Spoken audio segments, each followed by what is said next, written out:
6.25 전쟁이 끝난 지 70년이 넘었고 지난 2000년 이후 발굴된 전사자 유해는 12,000구가 넘었습니다. 하지만 신원이 확인된 비율은 1.3%에 불과한데요. 유가족이 대부분 70대 이상의 고령이라 DNA 시료 채취를 서두르지 않으면 영영 신원 확인을 할 수 없게 됩니다. 그런 만큼 신원 확인 작업은 이제 시간과의 싸움이 돼버렸는데요.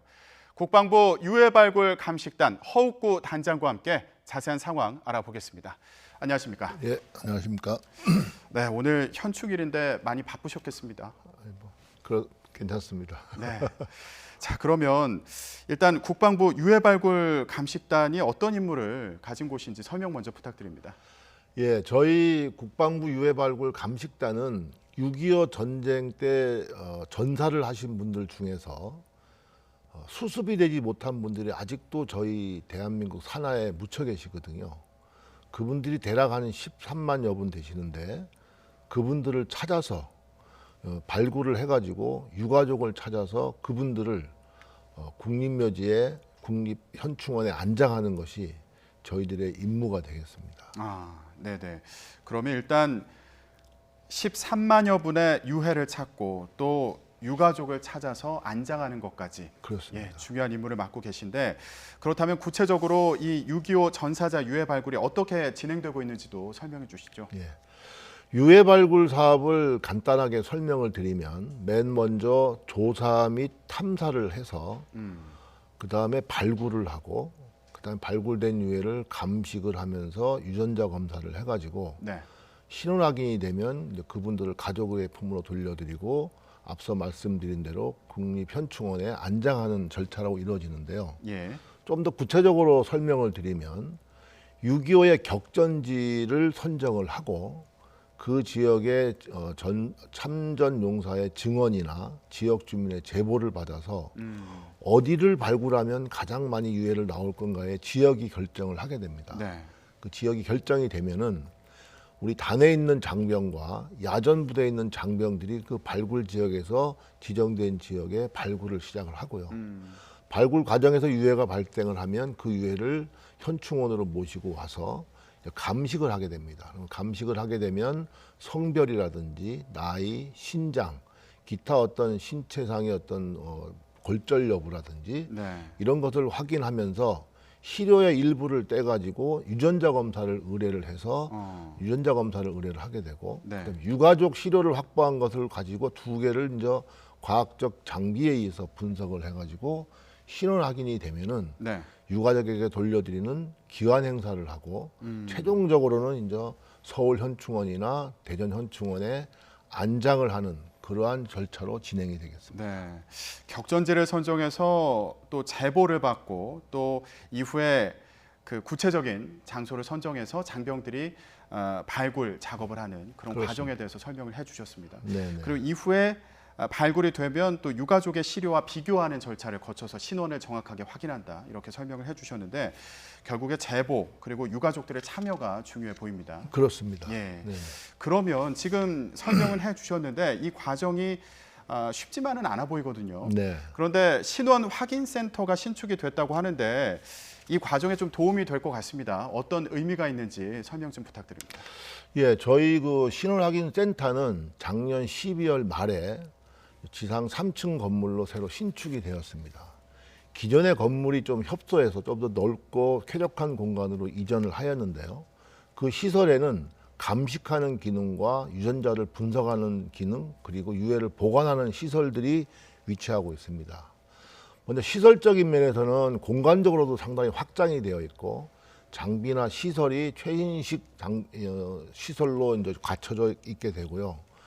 기능 면에서는 유전자를 분석하는 기능이 다른 지역에 위치하고 있던 것을 동일한 건물 내로 이전을 해서 업무의 효율성이 제고가 될 수 있도록 됐고 마지막으로 이제 첨단 기술적인 면에서는 기존의 어떤 우리가 유전자를 분석하는 STI라고 하는 방식에서 네. 좀 더 발전해서 금년도에는 스닙이라고 하는 방식으로 신원 확인율을 높이기 위해서 시도를 할 예정이고요. 장기적으로는 동위원사와 같은 또 방식을 도입을 해서 하게 된다면은 앞으로 좀 더 신원 확인이 더 많이 될 것으로 기대를 하고 있습니다. 네. 결론적으로 이 시설들은 우리가 조사 발굴로부터 마지막 신원 확인에 이르는 일련의 전 과정이 통합된 건물 내에서 독자적으로 수행할 수 있는 세계에서 유일한 기관이다. 이렇게 말할 수가 있겠습니다. 네. 분산되어 있던 기능이 합쳐지면서 효율성도 올라가고 그리고 유전자 감식 방식도 이제 개선이 되는 그런 상황으로 예, 이해가 좀 더 됩니다. 보완해서 더 좋은 방식을 계속 도입해서 시도를 하고 있습니다. 유가족의 DNA를 4만 6천여 명의 그 DNA 시료를 채취했다고 하는데 이것도 지금 진행이 되고 있는 과정인 거죠? 새로운 건물에서 지금 이 작업이 진행되는 건가요? 유해가 발굴되면 발굴된 유해도 아까 말한 시료를 채취해가지고 유전자 검사를 하고요. 유가족 시료도 이제 전국 각지에서 확보해 오면 시료를 또 유전자 검사를 의뢰해서 동시에 그것을 데이터베이스에 입력을 시켜서 그 데이터베이스를 돌리게 되면 예. 아버지와 아들 관계 또는 아버지와 딸 관계 또는 형제 관계, 조카와 삼촌 관계를 밝혀낼 수가 있습니다. 예, 효율성이 높아져서 신원을 확인하는 그 속도가 좀 빨라졌으면 좋겠다 이런 생각이 드네요. 네, 그렇습니다. 예, 지금 DNA 그 감식 과정에 있어서는 많은 것들이 개선되고 있는 것으로 보이는데 그럼에도 불구하고 이 유해를 발굴하고 그리고 신원을 확인하는 과정에서 애로사항이 있을 것 같습니다. 어떤 부분 꼽을 수 있을까요? 예, 애로사항을 뭐 간단히 말씀드리면 저희가 유해를 발굴하는 목적이 발굴된 유해를 가족의 품으로 돌려드리기 위해서 유해를 발굴하는데 네. 통상 유해를 발굴하게 되면 인식표, 옛날에는 이제 군번줄이라고 했지 않습니까? 예. 신원을 확인할 수 있는 그런 인식표나 또는 어떤 수통이나 숟가락에 자기 이름을 새겨 놓으면 그 발굴된 유해가 그 유품을 가지고 주인이라고 알고 거기서부터 이제 유가족을 찾아 나가는 것은 대단히 쉽습니다. 그런데 현실은 대부분 유해를 발굴하고 나면 유해만 일부가 있기 때문에 도대체 이 유해의 주인을 알 수가 없는 거죠. 그러다 보니까 이제 유해에서 유전자를 뽑아내고 네. 그렇기 때문에 유가족을 찾아가지고 유가족 DNA를 비교해야만이 이 유해의 주인을 찾아갈 수 있기 때문에 이제 그런 과정이 반드시 수반이 돼야 된다 이렇게 생각이 되고요.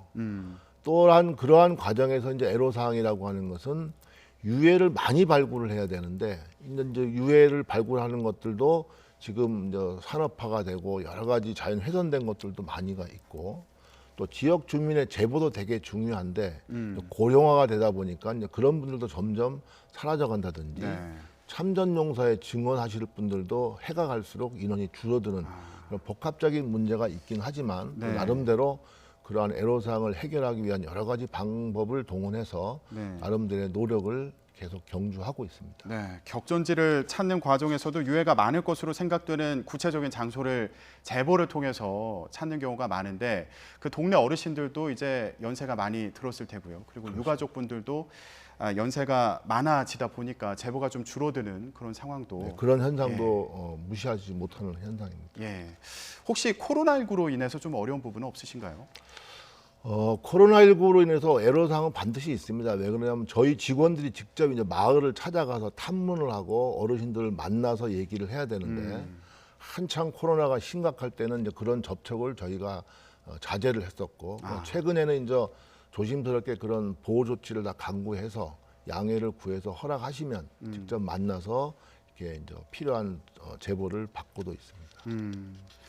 예, 많은 어려움 가운데서도 지금 중요한 일을 수행하고 계신데 그 6.25 전사자 가운데 이제 그런 어려운 과정을 거쳐서 신원이 확인된 사례 가운데 애틋한 사연도 있다고 들었습니다. 소개해 주실 만한 사연이 있다면 뭐가 있을까요? 예, 뭐 매번 신원 확인이 되면 그 개개인의 사정이라고 하는 것은 하나하나가 다 애틋하고 정말 참 마음이 아픈 그런 사연이 되게 많은데 한 두 가지만 간단하게 말씀을 드리겠습니다. 작년에 이제 대구에서 신원이 확인된 김진구라는 분이 계시는데요. 네. 이분은 이제 강원도 철원군 화살머리 고지에서 유해가 발굴이 됐고 발굴된 유해에서 이제 숟가락에 김진구라는 이름이 써져 있어서 그걸 추적해서 확인해 보니 대구에 거주하는 아드님이 계셨는데 예. 그 아드님은 뭐 아버님이 돌아가실 때는 이미 4살 정도밖에 안 되기 때문에 아버님에 대한 기억은 없었지만 이제 그 김진구놈의 부인 되시는 분이 아직까지 생존해 계시는데 남편이 전사했다는 소식을 듣고도 네. 너희 같은 아버지를 만나기가 힘들다고 해서 평생 제가도 하지 않으시고 아드님만 훌륭하게 키우셨는데 네. 그분을 모시고 안장식을 할 때 어. 남편의 어떤 이 영정을 손을 만지면서 참 통곡하는 모습을 봤을 때 참 마음이 많이 아팠을 거고요. 네. 두 번째 사례는 이제 손중철님인데 금년도 2월달에 안동에서 이제 고향이신 분인데 신혼확인이 되셔가지고 했습니다. 이분은 이제 6.25 초창기에 낙동강 방어하기 직전에 안동에서 피난을 나왔다가 영천 일대에서 이제 입대를 하셔가지고 바로 그 지역에 있는 보현산 전투에서 전투를 하시다가 바로 전사를 하셨거든요. 근데 그분의 부인도 마찬가지 이제 아드님이 3살 때 남편이 돌아가셨는데 평생 너희 아버지는 돌아올 거라고 하는 신념하에 사시다가 결국은 이제 세상을 떠나셨고요. 예. 아드님조차도 이제 시료 채취하는 것을 알면서도 혹시나 내가 아버지를 찾을 수 있겠느냐라고 해서 하지 않으시다가 예. TV 자막에 이제 유가족을 찾는다는 걸 보고 용기를 내서 시료 채취를 했는데 마침 아버님과 아들의 관계가 밝혀져 가지고 신혼 확인이 되었습니다. 예. 그래서 예. 이번에 이제 국립현충원에 안장식을 할 때 어머니의 산소를 이제 파묘를 해서 같이 화장을 해가지고 합장을 할 계획으로 있습니다. 네. 이 신혼을 확인한 가족들의 모습을 또 옆에서 지켜보시면 그땐 좀 어떠세요? 대단히 마음이 아프기도 하고요. 또 돌려드려서 기쁘기도 하고 또 너무 늦게 돌려드려서 미안하기도 하고 그런 여러 가지 복합적인 감정들이 있고요. 대다수의 유가족분들은 아드님이나 따님들 같은 경우에는 아버지가 전사하셨을 당시에는 뱃속에 있거나 한 3살 전후로 있었기 때문에 평생 아버지를 모르고 살아오셨지만 마음 한속에 항상 아버지에 대한 그리움과 애틋함을 갖고 계셨고 네. 그런 여러 가지 어려운 삶을 살아오시고 있었던 거에 대한 참 애환이 대단히 많은 그런 사연들을 다 가지고 계십니다. 지금 이 방송 보시는 분들 중에서도 전사자를 기다리는 가족분들이 계시지 않을까라는 많을 생각이 것 들기도 같습니다. 하고요. 예. 그런데 참여 방법을 몰라서 신청을 못 하시는 분들이 혹시 계시지 않을까 이런 생각도 드는데요. 예. 혹시라도 그런 분들이 계시다면 어떻게 그 전사자인 가족을 찾는데 좀 참여를 할 수 있는지 예. 알려주시죠. 방금 앵커분께서 말씀하신 대로 유가족분들이 자기의 아버지나 형이나 또는 큰아버지를 찾으려면 예. 내가 시료를 채취해야 된다는 것을 알면 다 하십니다. 근데 문제는 예. 그러한 것을 잘 모르시기 때문에 참여를 못 하시거든요. 그래서 이번 방송을 통해서 인지하시는 분이 계시면 네. 가까운 보건소나 보건지소를 찾아가시고 아니면 저희 유해발굴단에 전화번호를 직접 전화하시면 저희 직원들이 직접 찾아가기도 하고 해서 예. 시료를 채취하면 되고요. 예. 시료를 채취하는 방법도 간단합니다. 이 면봉을 입에 넣어서 구강세포만 채취하면 되기 때문에 예. 간단한 방법으로 시료를 채취하게 되면 전사자분을 찾을 수 있도록 되어 있습니다. 예. 혹시라도 가족 중에 전사자인데 아직 찾지 못한 그런 경우가 있으시다면 유해발굴 감식단으로 연락을 하시면 되는데요. 지금 밑에 자막이 나가고 있습니다. 1577-5625번으로 연락을 하시면 자택으로 방문해서 간단하게 DNA를 채취할 수 있다고 하니까요. 예, 많이 이용하시면 좋겠습니다. 한 가지 더 말씀드리면 유가족으로 확인이 되면 19년도부터는 일정의 1,000만 원의 포상금 제도도 시행하고 있기 때문에 꼭 금액의 돈의 문제는 아니지만 적극적으로 참여할 수 있도록 저희가 그런 제도적인 장치도 마련을 하고 있습니다. 네. 지금 대구 경북이나 진해 같은 지자체에서도 많이 협조를 한다고 들었거든요. 네, 그렇습니다. 예. 지금 경상북도도 그렇고 최근에 서울시에서도 그런 것을 적극적으로 하시겠다고 하고 예. 신문에 전면 광고를 내거나 예. 또는 도청에 어떤 그 방문했을 때 TV 화면에다가도 그런 홍보를 하고 있기 때문에 지자체에서도 상당히 많은 적극적인 도움을 받고 있습니다. 네. 그리고 전사자 기준으로 친외가 8촌 이내까지 참여가 가능하다고 하는데 그 대상에 대해서도 간단히 짚어주시죠. 네. 현재 유전자 검사할 때 가장 좋은 것은 촌수가 낮을수록 확률이 높습니다. 그래서 현재까지 저희는 4촌까지 유전자 검사를 하면 신원 확인이 가능하지만 예. 현재 8촌까지 확대해서 저희가 확보하는 것은 향후에 어떤 과학 기술의 발달을 고려해서 8촌까지 앞에 있는 촌수가 없다면은 실효 채취가 가능하시기 때문에 어떻게 보면 전 국민 중에서 대다수가 전사자의 유가족이 될 수 있다 이렇게 생각을 하고 있습니다. 네, 알겠습니다. 많은 분들이 참여해서 아직 돌아오지 못한 전사자 분들이 집으로 돌아올 수 있기를 기원하겠습니다. 자, 저희가 현충일을 맞아서 이렇게 자리에 모셨는데요. 유해 발굴 감식단장으로서 국민들께 당부하고 싶은 말씀 네. 있으시면 부탁드립니다. 국가를 위해서 가장 소중한 것이 자기의 목숨인데 그 목숨을 헌납하신 그분들을 국가가 끝까지 찾아서 가족의 품으로 돌려드리는 게 국가의 무한 책임의 의지가 되겠습니다. 네. 그러기 위해서는 앞서 말씀드린 대로 저희는 유해를 최대한 많이 찾기 위해서 노력을 하고 혹시 전사자의 유가족분이 되시는 분들은 유가족의 시료를 채취를 하시면 찾을 수 있다고 하는 희망을 가지시고 시료 채취에 참여해 주신다면 더 많은 분들을 빨리 가족의 품으로 돌려드릴 수가 있겠다. 이렇게 말씀을 드리겠습니다. 네, 알겠습니다. 네, 오늘 현충일을 맞아서 국방부 유해발굴 감식단의 허욱구 단장과 함께 얘기 나눠봤습니다. 앞으로도 어려운 일인데 많은 수고 부탁드립니다. 고맙습니다. 네, 감사합니다.